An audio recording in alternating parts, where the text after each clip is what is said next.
झुक पावन रे। सिरला कटाहूँ कट जाहि काभू, जय सतनाम चिल्लावन रे। हाँ जय सतनाम चिल्लावन रे। लोहा चबाबो अंगरा चबोहूँ, पाछू कभू नहीं हटबो रे। सतनाम के झंडा ला धर के, दुश्मन के आगू डटबो रे। कतको डरा ले कतको धमका ले, डरे वाला ए चाम नोहे। घासीदास के चेला अनसंगी, झुकना हमर काम नोहे। हाँ झुकना हमर काम नोहे। लाठी चला ले भाला चला ले, चाहे चला तलवार। सबके डगरला नहीं छोड़न, चाहे चले टारी धार।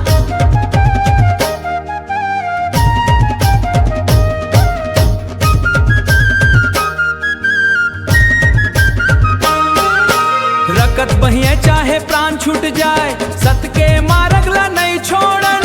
बिजली गिरे चाहे अंबर फट जाए, माथा कभू नहीं फोड़न। हम गिरबो तो हंसत हंसत गिरबो, सत के डंडाला थाम के। गूंज जाही चारों खुटमा संगी, नारा बाबाम के। हाँ नारा बाबा के नाम के। लाठी चला